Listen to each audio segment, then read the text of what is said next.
You might think you're in Cuba, but actually the celebration of the 60th birthday of the Moncada Barracks is being held in central London. This tightly knit community of Cuban artists has been stealing the spotlight. They have been here for different lengths of time, but they all decided to try and adapt to their new surroundings and have succeeded. Pedro Pérez Arduí, Cuban writer, has been in the UK since the 1960s. For him, the biggest issues were racism and ignorance. But now there are other problems. It's a lot harder and easier at the same time. There are a lot more people, but there's some kind of reclusion from others. Even with the great amount of Spanish-speaking people that are in this country at the moment.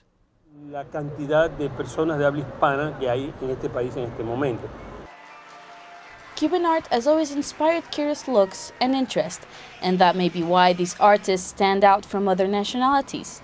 Carlos arrived 10 years ago and now owns a company of Cuban shows, relying on the growing interest in Cuban culture. For him, the best thing about being an artist in the UK is the ability to market yourself, because the rest is already there. We're prepared in every way. That's one of the good things that we have. We're Cuban, and yes, we have many problems like the American blockade, like everyone knows, but it's true that they have a good professional preparation. Cuba is very proud of its free education service and for having very good professionals, from teachers to doctors. However, everyday technology like the internet is limited, making the adaptation of these artists much harder. Alejandro Gortázar, winner of the 2013 Lucas Awards of Best Visual Artist and Best Exhibition in the UK, arrived 4 years ago and struggled with the new ways to be known.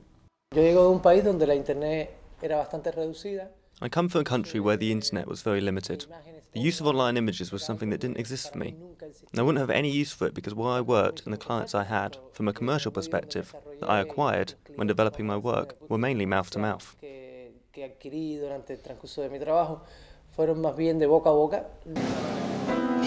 This year, Cuban migration policies have changed, making it easier for Cubans to travel. However, this made other countries more selective when providing a visa.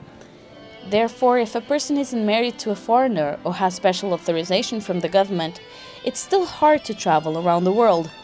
For Omar Puentes, Cuban violinist that has been in the UK for many years, the biggest perk of coming to London was the ability to travel more, and therefore become a better musician.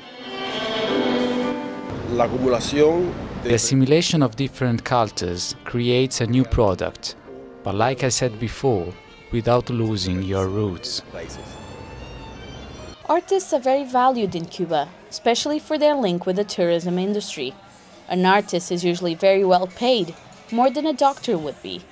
Alberto Martinez, Cuban painter, although happy about his change, feels it might be easier to be an artist in Cuba. I lived pretty well, most of all due to the currency.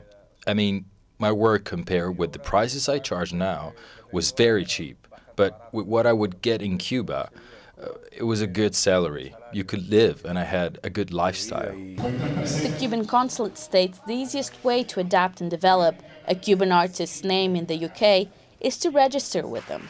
However, there are still immigrants who choose not to. The consulate feels the biggest setback a Cuban artist has is the capitalist system in place, and that in Cuba, money is no issue when doing art. If there's a promoter who supports an individual who might not even be talented but is endorsed, can become a huge star, but only with the backing of money. That's capitalism. And in Cuba, that's not the case. Although life might be harder here, there are still issues in Cuba that remain a setback for the artists who live there.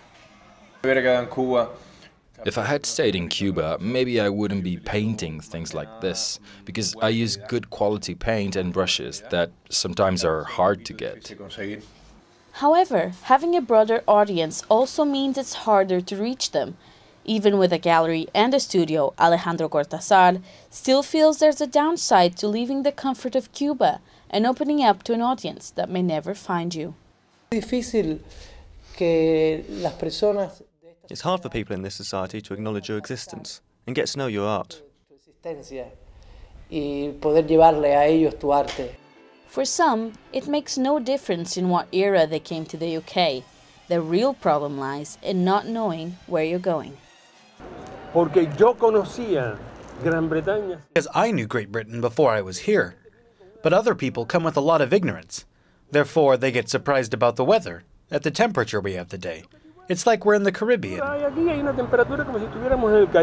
The Cuban consulate has been witnessing a growing trend of Cuban immigration, and the numbers of the registrations they have now are over 3,000, 200 being artists. Also, the latest Latin American UK census shows that in 2001 there were over 1,000 UK-born Cubans, and that in 2008 at least 80 Cubans acquired British citizenship. These might seem small in a country of 63 million people, but if you take into account all the restrictions Cuba has and how it's been steadily growing, the UK might have its own little Cuba in the future.